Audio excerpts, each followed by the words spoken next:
I'm James Gardner, host of Your History, Your Story, a podcast for everybody who loves stories about interesting people and events told by those who uncovered them from within their own family trees. This, we hope, will inspire you to discover and celebrate your history and your story. In this episode of Your History, Your Story, we'll be sharing the story of President William McKinley and his wife Ida, as recounted by their two-times great nephew, Massee McKinley. McKinley's story is a tale of love, resilience, and tragedy that humanizes the 25th president and his first lady beyond the pages of history books. William McKinley, known for his leadership during a transformative time in U.S. history, also shared a deeply personal and tender relationship with Ida, who faced health challenges and personal loss throughout her life. Massee McKinley shares intimate insights into their lives, portraying a marriage filled with devotion and mutual support. He brings to life stories of William's gentle care for Ida and the ways they navigated both their public and personal lives. Joining Massee McKinley is Nicholas Inman, the founder of the National First Ladies' Day Commission, which was established in 2021. The commission seeks to honor America's first ladies with a National Day of Service, celebrating their contributions to the country by encouraging acts of service in their names. Inman highlights the often overlooked influence of first ladies, from their roles as advocates to their impact on social issues. This initiative not only aims to bring attention to their contributions, but also to inspire a new generation of service-minded citizens who continue their legacy. Through these stories and the efforts of the Commission, Ida McKinley, along with other First Ladies, received recognition that honors both their personal legacies and their roles in the shaping of the nation. I'd now like to welcome Massee McKinley to our show. Welcome, Massee. Thank you, James. It's a pleasure to be here. Well, I'm very happy to have you on our show because President William McKinley is one of my favorite presidents. Because I always felt, from what I read about him, he just seemed like somebody I really would have liked to have known. Somebody who I think would have been a good friend, somebody who had I just seemed to be a very caring person. So I'm hoping that through this conversation, you can shed some more light on your ancestor and that our guests will also get more information about him. So we ready to go? Absolutely. Okay, Massee, let's start off by asking you, how exactly are you related to President William McKinley? So William McKinley, both his daughters died in childhood, so there are no direct descendants of William McKinley. And so that makes me James McKinley, his brother's great-great-grandson. So I am the great-great-nephew of William McKinley. Okay, that makes sense. Now, as far as James is concerned, what do you know about James McKinley? James was pretty much like his father. He was kind of in the steel business and the textile business there in Ohio. And basically, he followed in his father's footsteps. So William chose a different route. Abner chose a different route. Abner and William both were lawyers. And at one time, they were together in a practice together. But William felt like he had a higher calling, and that's when he ran for the Congress and then had the hopes of becoming the United States Speaker.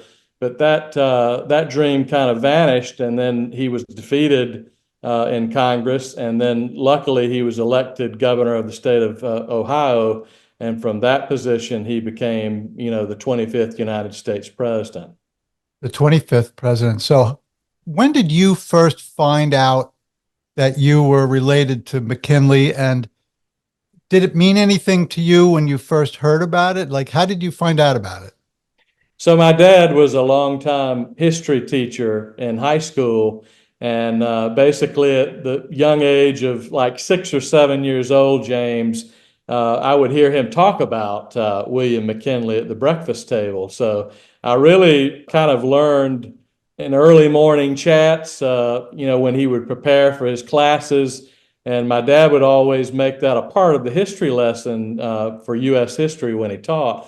And, I've always been a patriotic person. My dad was a patriotic person. He served in the United States Army, and my grandfather served in the United States Army. My great grandfather did as well. So I've always kind of had a reverence for public service and for people who actually became United States presidents. So William took on a greater meaning for me when I found out that I was related to him, and it made me want to become more acquainted with who the man was, find out about his family, find out about his belief system, and his hopes and dreams for a country that he would lead for almost 4 years. Yeah, so you were curious. You heard his name being spoken in your house, and your dad was obviously he must have enjoyed history. Did you start to do some of your own research, or was a lot of this from what you heard from your dad? So I did do some research on my own, James, but a lot of the stories have been passed down, through the family through the years, and so I've kind of gotten a mix of both. Mm. I know we've interviewed several presidential descendants on our podcast, and I think one of the most interesting things I like to find out is what kind of stories were passed down through the family that we may not have been able to hear about or read about in the history books. Are there any kinds of stories that you found out just through the family tree? There is. In fact, it's a shared history with Rutherford B. Hayes's ancestors as well. William McKinley served in the United States Army during the Civil War, and he was an underling of Rutherford B. Hayes. He first went in as a private and then ultimately became a major in the Civil War. But I think the admiration that he had for Rutherford B. Hayes has been passed down through my family, and I even discussed that with a lot of the descendants of Rutherford B. Hayes. There's a level of respect, there's a level of devotion to country, there's a level of work ethic that evolved with William McKinley, because he always wanted to do better, become more acquainted with his fellow man through service to our country, and that story kind of being passed down through my family has made a lasting effect. There are other stories, James, that during the campaign of 1896, he actually came to the state that I was born in, Georgia, and he actually visited a small town down in southwest Georgia, Thomasville, Georgia, where he had one of the massive campaign style events where thousands of people would actually come to the location, James, and they would actually listen to speech upon speech upon speech. And a lot of times, William would end that time frame of speeches with a rousing speech for the nation. And during this particular time, he actually got sick and had to go to the doctor, the local doctor, and he actually had to, be prescribed a medication. I'd have that pharmacy prescription where Evans Drugstore down in southwest Georgia, he had to get the doctor to prescribe a medication. He had a stomach ache, I think, and I think, to my knowledge, we've been told it was very hot that day because it was in the heat of the summer, and he actually consumed Georgia watermelons. And I think the combination of the heat and having something like a watermelon that's a little bit chilled, maybe it wasn't as fresh as what it should be, gave him a sour stomach and made him sick. But I'll never forget that particular story. And I've been told that my great grandfather actually was in attendance during that particular campaign speech down in Thomasville. So it's pretty compelling story that you would only hear through a family member and not through the history books, for sure, James. Well, I'm glad your great grandfather didn't sample the fruit as well. Right, exactly. That's right. Yeah. That's exactly right. Yeah, but the way we got it, the prescription, a longtime friend of the family who actually became an owner of Evans Drugstore, probably about 50 years ago, he gave it to my grandfather, and then my dad, when he passed away, I inherited that prescription. But it's really a special prescription because it's made out to Governor William McKinley. on the prescription. Not William McKinley, but Governor William McKinley, because he was still the governor of the state of Ohio when he campaigned for president. That is a cool family heirloom. When you talked about the fruit poisoning, it reminded me a little bit of the Zachary Taylor and the cold milk and Yes, berries. that's right. That's exactly right. William survived this sickness. Zachary Taylor didn't. Exactly. Exactly. You mentioned about McKinley's Civil War service. Now, he was, unlike, I think, some of the prior presidents who were like Garfield and Hayes and Grant, McKinley was not a high ranking officer when he went into the military. Can you tell us a little bit about his military career, his service during the Civil War? Yeah, James, he started out, of course, as a private in the Army, and Rutherford B. Hayes kind of took a liking to William and actually thought that he had leadership potential. And I've always said, James, I think had it not been for Rutherford B. Hayes and Ida Saxton McKinley and the goading too of James Garfield's friendship in the state of Ohio, William probably never would have become president, because he actually, had the fortunes of having the tutelage of, two presidents. And then, of course, his wife was his greatest force of nature. She really made him want to become president. I think William's aspirations were, he wanted to be a successful attorney. The people there in Ohio and Canton encouraged him to run for Congress, but I think he really did not have that aspiration. He wanted to be, a really good attorney and become successful that way. And he was on his way to becoming a very successful attorney. But a lot of the townspeople saw potential in William, and I think that gets back to the story of Rutherford B. Hayes. He saw potential in William McKinley, made him quartermaster of the particular unit that Rutherford was supervising.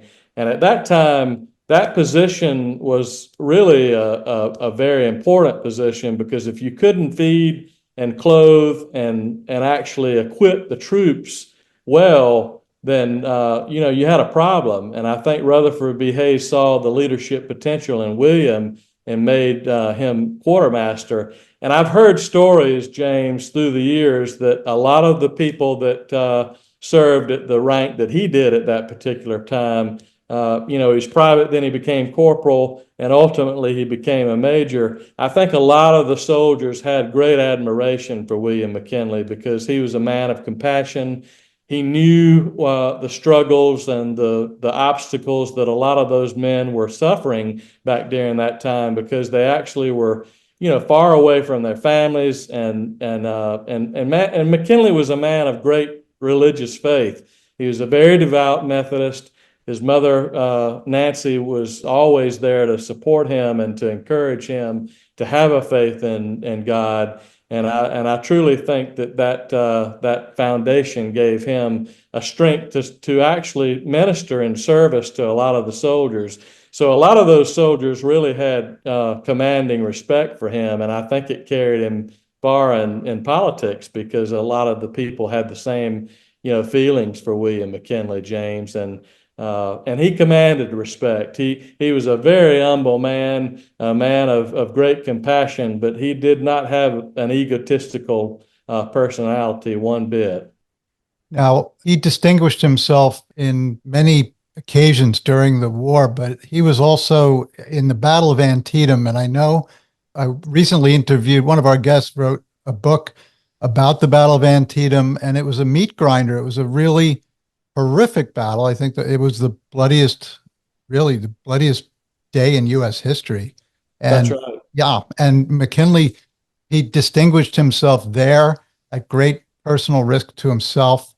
And so he showed those leadership abilities to his superiors. So that carried him through. I want to talk about his mother, a woman of deep faith. They were Methodists. Is that correct? That's correct. Okay. I read something that when McKinley was elected president, his mother sort of summoned him. I don't know if she was not well or what have you, but she was in her bedchamber, and she summoned him and Ida to pray for them. That's And right. she didn't pray for his safety or pray that he would be a good president or a powerful president or well liked or anything like that. She prayed for him to remain humble. Absolutely. What a great prayer. Absolutely. James, and that carried him through all the struggles of his life, the loss of both children and childhood, and of course the very crippling disease that Ida had of epilepsy.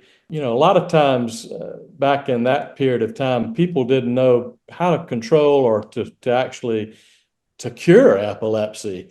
And many times William and Ida would be seated next to each other, especially state dinners. That's not the common practice. Usually you have the president, and then you have the foreign leader, and then you have the foreign leader to his right would be Ida, and then another individual would be there, and then the foreign leader's spouse would be on the other side. William thought so much of his wife and had so much admiration for Ida and thought that she was such a great part of his administration and a part of his life. He seated Ida right next to him. And if she ever went, James, into a epileptic episode, he calmly took out his handkerchief, placed it on the top of her face, allowed her to, get composure, and then he would take the napkin away from her face, and then she would, join the conversation again. And the White House staff was just amazed at that, that this man, one of the most powerful men of the world, cared enough about his wife and wanted his wife to be a part of the discussion at the table, that he would have that amount of compassion and respect for his wife. James, Ida was really a first lady of great magnitude, because she was probably one of the very first ladies that had a formal education. And her education actually consisted of a European education. And for a lady of that time period to have a European education was kind of unknown. Her father was a very great businessman in the Canton area, and he actually had the fortitude to be able to send his daughters to the universities there in Europe and actually give them the education that they deserved. But I do think, going back to James Saxton's belief, he believed in his daughter because his daughter became the branch manager of the local bank. And a lot of people don't know this, James, but they actually met. William and Ida actually met when William McKinley opened an account with that local bank. He became, a law partner with Abner. Abner left him after a particular point in time, and then William actually, opened a bank account in James Saxton's bank, and they met. And William McKinley was smitten with Ida. I think it was love at first sight. And I think the same could be true for her as well. And it was a romance for the century, because everywhere William went, Ida was not too far away from him. And that you could tell that there was a love and an admiration for each other. Well, I'm glad you segued into Ida, because I really wanted to talk about her some more. So just to back up a little bit, when I was a little kid, when I started getting really interested in presidents, and I used to have these little statues of presidents that I used to play with that a neighbor gave me. And I got the books on the presidents. And one of the first things that impressed me in one of those books when I was about, 10 years old, was the story about William McKinley gently covering Ida's face when she had one of her seizures. And that touched me. As a kid, that touched me. And I thought he was so sensitive and caring. And Sure. I want to talk a bit more about her in her background. So she came from a family that was her father like first generation wealthy, or He was. He was, James. And, to this day, the Saxton family is a force of nature in the Canton area. In fact, they're very humble with their philanthropic efforts, but they are very much still involved in the community of Canton. And any type of, foundation that's founded, you can always count on the Saxton family contributing to that.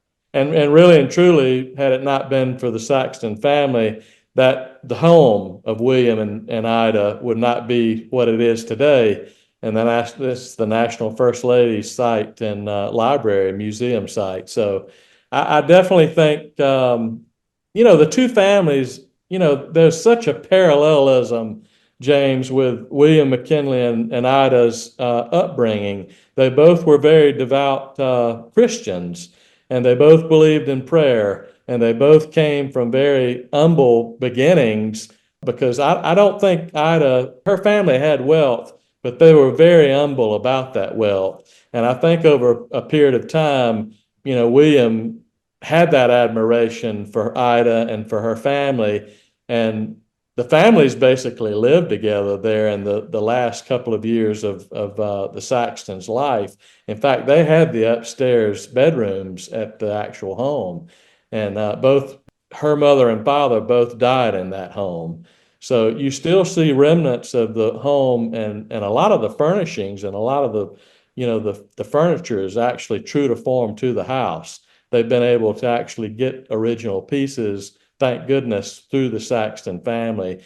And William McKinley's desk is actually on the top level now, and you can see where he wrote many a important letter. And the chair is original to the home, and the bookcase is original to the home, and a lot of the books that are on that shelf belong to Ida and William McKinley. So it's very, very special. And it's very, very special that Ida became such an important part of his life. And they journeyed together even through the toughest times. I mean, losing two children was probably one of the most devastating things, I think, in both of their lives, James, because nothing pleased them more than to have children, grow to an old age. And that did not happen. And I've noticed, too, when you go to the actual burial site, it's a beautiful remembrance of the entire family, because you have the mausoleum of William on top, and then one of Ida on to the side of his. And then in the back of the actual memorial, both daughters are buried in two vaults that are directly behind the mausoleums of both William and Ida.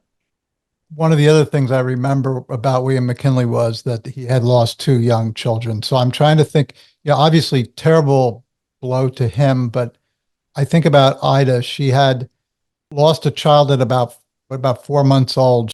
Was that her namesake, Ida? That's correct. Yeah. That's correct. She lost And that child. Catherine, And Kate, Catherine passed away. Yes. right, and then the older sister, but still a very small little girl. So you have that terrible blow to the family. And then, William McKinley did become president.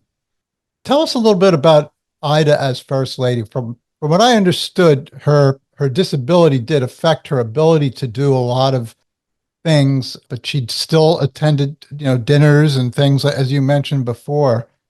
But I also understood that she used a skill that she had with making things to sort of help others. Could you tell us about that? Absolutely, James. She not only was a great knitter, but she was a great crocheter as well. And a lot of the booties that she would make for a lot of the veterans that came back from the war actually went to the children of those veterans. And she, I never will forget the story that I've been told, that after William McKinley passed away, she made booties for all the Roosevelt children. And, here's a woman of great grief.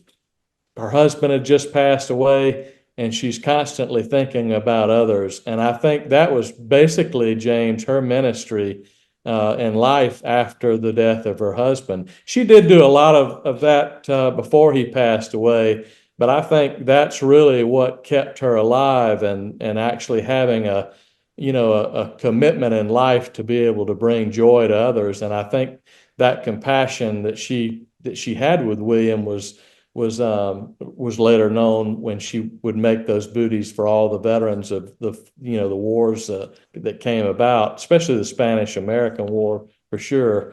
But a lot of the veterans of the Civil War, she actually did a lot of the crocheting and the knitting for a lot of those veterans. And counts. I mean, they say that it's in the thousands of actual booties that she made and scarves that she made for those veterans. So there's a lifelong history of, giving her talents to others.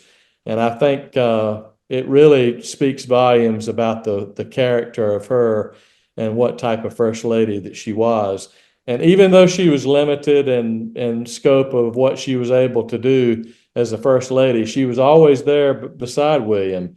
And she was there at, like you said, a lot of the state dinners, which was unheard of for somebody that actually had the health problems that she had, because he never knew when she would actually have an epileptic episode and would need care. But he thought enough of his wife that he wanted her by his side. And a lot of the aides thought that it was not, a wise thing to do, and he overruled them. And he said, "No, I'm going to have my wife by my side because that's my strongest advocate, and I want her there." So it's a testament of a long history of a love affair, and one that I think would be a beautiful story to tell in a movie or a documentary, James, down the road. I hope they do that, because I think back, and I know that there's one other couple that can be mirrored on, and that's Ulysses and Julia Grant. That's a great love story, and really it parallels to the same love story that William and Ida shared, because both of them were Civil War veterans, and both of them had wives that sacrificed much. Well, there's one last tragedy that the two of them, Ida and William, shared together, and that was William's assassination in 1901, September, in That's Buffalo, right. New York, right? Yeah, tell us about that. So William McKinley was the third president to be assassinated, but he was not killed outright. Tell us what you know about his assassination. And there were a couple of things that William made known, made clear after he was shot, that he was concerned about. Can you talk about that? That's right. Yes, William McKinley attended the Buffalo Exposition that day, and a lot of people did not want him to go, James. In fact, it's very well known that Cortelyou, his personal assistant, said, "Mr. President, you do not need to make that trip. You do not need to be there, because I fear for your life." The country had definitely gone through rough economic times before that, James, and there was a lot of division in the country. And I think Mr. Cortelyou was definitely scared for the president's life. But as the guest passed in front of the president, it was common for him to offer his hand and to shake the hand of every member that came by. And there was a guy by the name of Leon Scholjaj, who was an anarchist, and he actually happened to get in line, and he had a handkerchief that was hiding the revolver of the weapon that he used to kill William McKinley. And as he reached for the president's hand, he uncovered the revolver, and the revolver struck him twice. Once in the sternum area, and then the last bullet, it hit him in the abdomen section. And they were actually able to, get him to safety and, look and try to find the bullet, but they didn't get all the fragments, James. And because of that, that fragment stayed in the abdomen, and sadly, gangrene set in. And that's when the actual president, passed away. But it's interesting, after, Scholjaj had assassinated the president thought, please don't hurt him. Do not touch a hair on his head, because, I don't want him to be hurt. And here you have a man that's been shot. There's panic in the air. Many of the people there are just in awe of what has just happened. And here you have a man of compassion and a man of faith lying on the floor, and he's been hurt, and he doesn't want his assailant to be hurt. And it speaks volumes about the man that he was, James. He definitely had a compassionate side to him, and this is a great instance of that. And I think it's because of his Methodist faith that he said what he said. A lot of times, too, they've mentioned his favorite hymn was "Nearer to My God to Thee," and I think on two different instances he whispered that on the ground while he was there at the exposition, but he also pretty much sang it very softly when he was passing away. Oh, and I understand also that he had a deep concern for his wife Ida and how she would learn about it.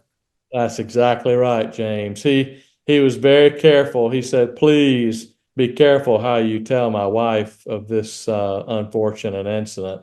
He knew how fragile she was because, again, it's the love of her life. They've lost two daughters, and now she has the expectancy that she may lose him too.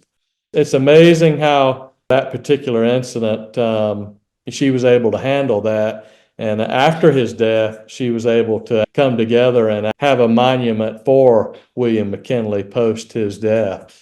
And I do credit a lot of that to Ida because there were many members of the commission, James, that were a part of building that monument and the burial for William McKinley. But Ida was the force behind it. She really had the expectation that they would actually build something that would be befitting to not only her husband, but to the 25th United States president.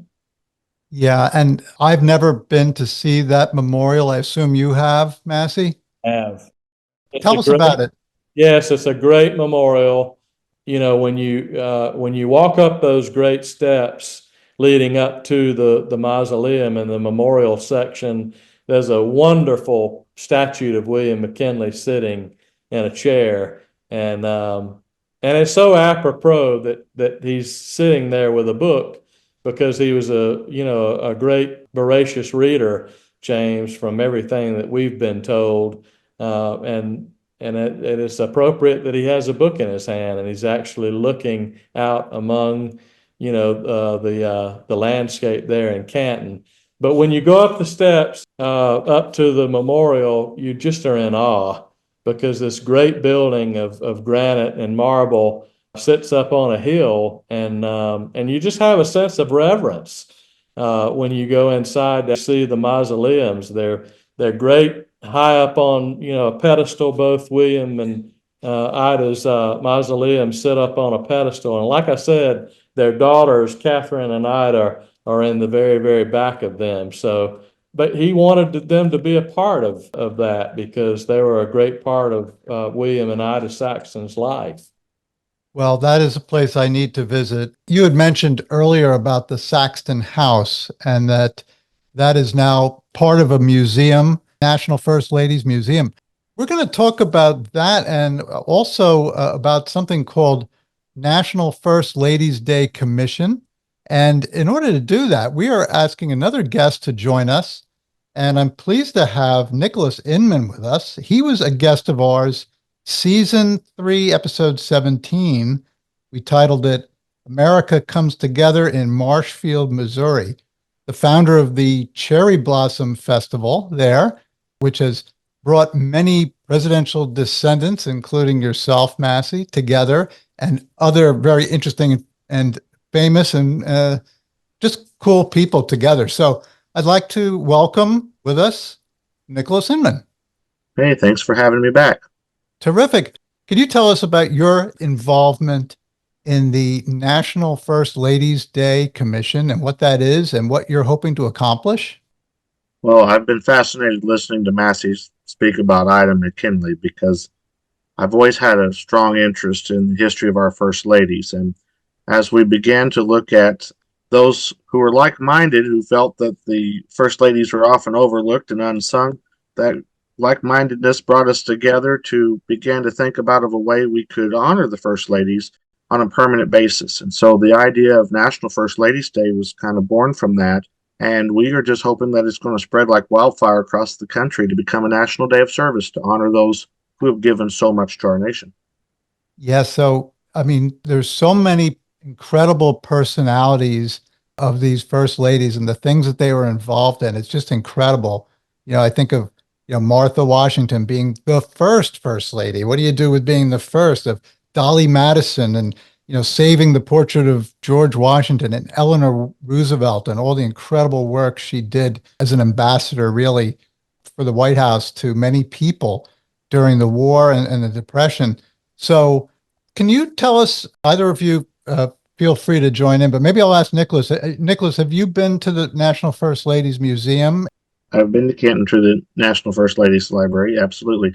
In fact, I had the great honor, after we established the commission and began to working on National First Ladies Day, Rosalind Carter was the first lady to acknowledge First Ladies Day. And so we felt it was important as a commission that that letter be preserved somewhere that was not in any of our individual hands for history. So we decided to donate that letter to the National First Ladies Library and Museum. And so on making a trip out east, my family and I stopped there, and we were able to visit and to make sure that they safeguarded that letter. And we had a wonderful time there, and I would encourage everybody to visit there.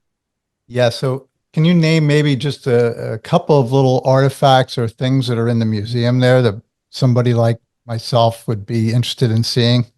Well, one thing I was fascinated is, having worked in the museum world, I love looking at collections, and they have such an extensive collection, a lot that's not even, on a rotation. It's more on a rotation basis than a permanent basis, I guess is what I should say. And to see some of those objects that are kind of behind the scenes, I was fascinated with. But they've done a wonderful job in presenting a little bit about each of the first ladies, as Massee said, in preserving the home. But they're always having something special that they're featuring. And I kind of got in on the tail end of some of the Jackie Kennedy exhibit, and it was fascinating to see some of those things in person. Yeah. Now, Massey, if I can ask you, when you go to the Saxton house, when you've been in that house, knowing that, your, great great aunt and uncle lived there, that was sort of the family home. How does that make you feel when you're in that house? It gives me, James, a sense of reverence and a sense of awe, and it gives me a sense of being very, very proud, because the occupants of that home were wonderful Christians and wonderful leaders of this country. And, I just couldn't be any more proud of the things that they accomplished and the things that they did, not only for the country, James and Nicholas, but also, the things that they've done for Ohio.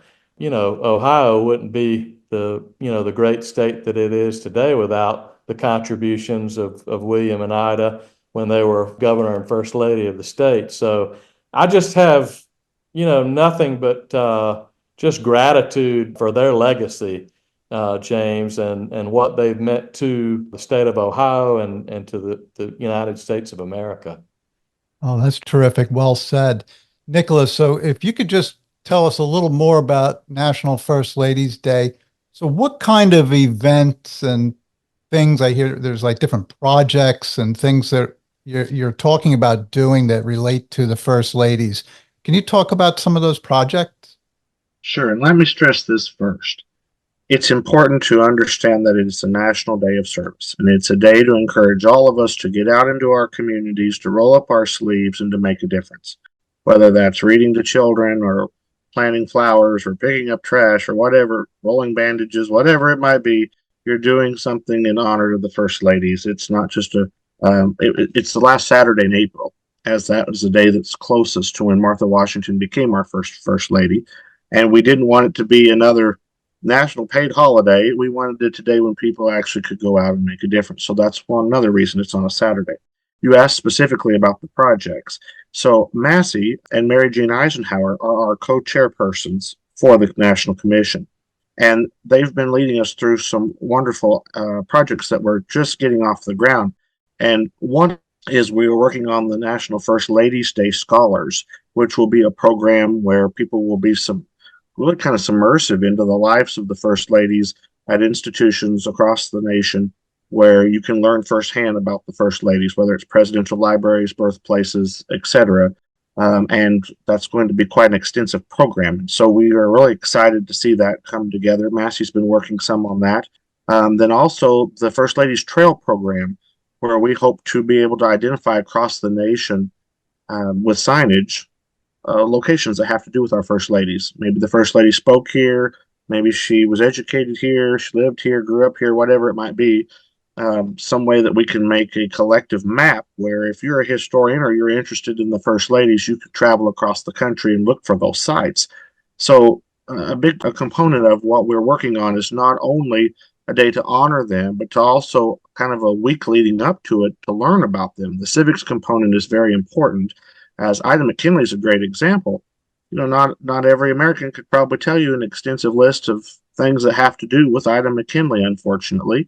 And we often see those that are more mentioned in the history books, like Jacqueline Kennedy or Nancy Reagan or Eleanor Roosevelt. So this is an opportunity for us to really dig deep into the history books and educate school children across the country, the average American, all a little bit more about the First Ladies.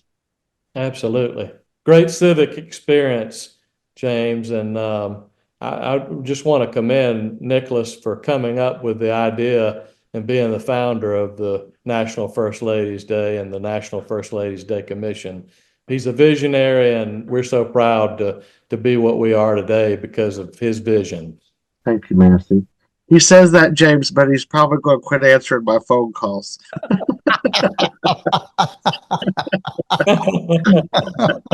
We have a really good commission.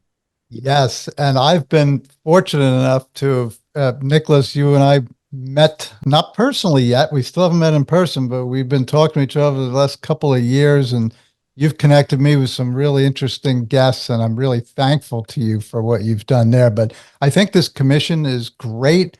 How do you feel it's moving as far as getting it declared an actual holiday?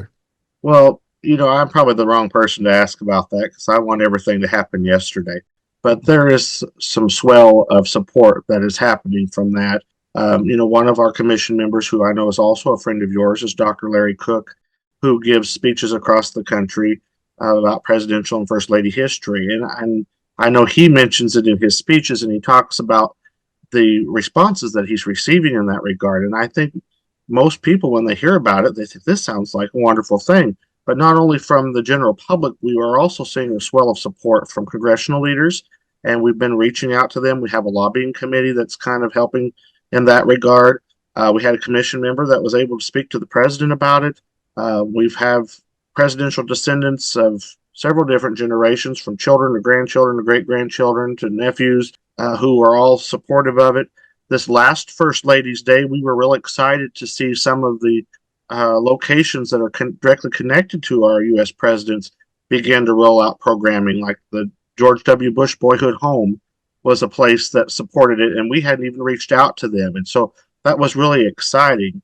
And I don't know if you're familiar with yet, or any of your listeners are familiar with, East Wing magazine, which really focuses on what is happening in the East Wing. And they did a whole big article, and it was fun to see in their events that institutions were sending to them programming that was having to do with National First Ladies Day, which has actually been recognized by the national calendar folks. You know, the people who do National Cupcake Day and all those type of things, they were the first to put it on their calendar. So we are seeing quite a bit of support, wouldn't you say, Massee? Absolutely.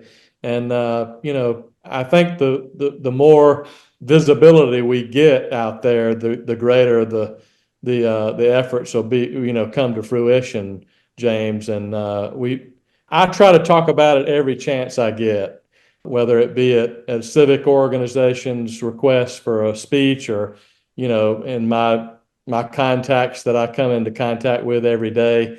I tell them about First Ladies Day because I think it's that important. And like, you know, Nicholas says, they're unsung heroes who actually, you know, have made such a great difference in the lives of not only their spouse, the president, but also the lives of the people. Because a lot of the initiatives through the years that they've championed have been wonderful ones. LBJ's wife, Lady Bird Johnson with the beautification project, Jackie Kennedy's love for the White House and its restoration. There's just so many. Literacy with Barbara Bush, and continuing on with Laura Bush. I mean, I think that's a great continuation because both of them thought that literacy was and books are an important part of the life of kids. I might add, we've had great support from the Society of Presidential Descendants, which Massee is a leader in. And, I think their contacts within the history world have really helped a lot with that groundswell of support. And what we really hope to see is that, say, in your community or our community, that there'll be an individual from a civic organization or whatever will kind of be the local chairperson for First Ladies Day.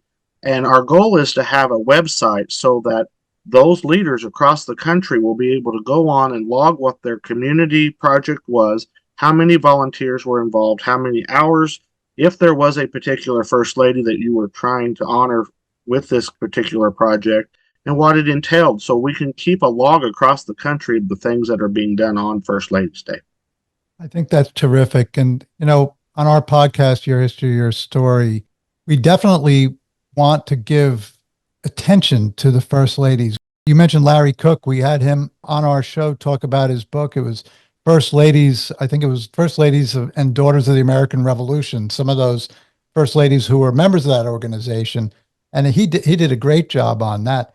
We are also, I'm going to be interviewing an author who wrote a biography on Frances Folsom Cleveland. I'm a trustee at the Grover Cleveland Birthplace Memorial Association, so we have a big vested interest in the Cleveland. So we're coming out with that podcast shortly. I've spoken to the author. Her name is Annette Dunlap, who somebody on this call recommended to me. Thank you, Nicholas. You're welcome. She's great. She is. She really is. And she thanks you for connecting us. And we're going to speak to her about Frances Folsom Cleveland. But to get groups, involved in National First Ladies Day and the projects, the incredible civic projects and research, historical projects and things like that is so valuable to people in the community because there's some tremendous role models in American history that many of which you've spoken of today, including William and, of course, Ida McKinley as First Lady. We often forget that these women are put into a position that they were not elected to, but yet the expectation from we as Americans is that they'll perform just perfectly and, do all these things. And as the years went by, they began to discover with this role that they had quite a platform. So they have supported such wonderful projects that have made a difference still to this day in so many different directions. As Massee mentioned, Lady Bird and beautification, or you think of Barbara Bush and Laura Bush with literacy, and there's so many. Nancy Reagan and the Just Say No program, Jackie Kennedy and the White House Historical Association. We could go on and on and on. But we forget that. They're not elected. And so they do all these things. Of course, sometimes they do it to help lift up their husband across the country for political reasons. But most of them, I believe, have done so out of a genuine place of love of country. Fantastic. Now, is there a place that somebody could go to online to find out more about First Ladies Day Commission? So our website is still being developed, but we do have Instagram and Facebook. And those are both places people could plug in and learn a little bit more about First Ladies Day. And as I mentioned, it's the last Saturday in April. So if you're hearing this and you think of something that needs to be done in your community, certainly reach out to us. We'd love to know about it. We want to encourage you to do that. We kicked off First Ladies Day during the Missouri Cherry Blossom Festival a couple years ago. And we are trying to have something there as a gathering place where the presidential descendants gather every year, but we wanted to take root all over the country, and that's important for its success. Absolutely. And Nicholas, this is a tall order, but very briefly, could you tell us about the Cherry Blossom Festival? Well, this is the best way to sum it up. It's like you put history in a blender and it blows up for 3 days. It's a hodgepodge of everything and you think of history encompasses many things, from presidential descendants to war veterans to those who've worked or lived in the White House to those who have been part of our culture, pop culture, as far as television and movies. So there's a little bit of all of that over the 3 days of the Cherry Blossom Festival. In fact, I say 3 days, it's almost become a week now, but we celebrate national, state, and local history throughout our festival. And there's a little bit for everybody there. There is, and that's in Marshfield, Missouri in April each year, right? Last weekend in April. And this will be our 20th Cherry Blossom Festival at the end of April. And we announced our first guest yesterday, which Mary Jean Eisenhower is always the first guest that we announce in October of every year because she is patron of the Cherry Blossom Festival. So we're excited.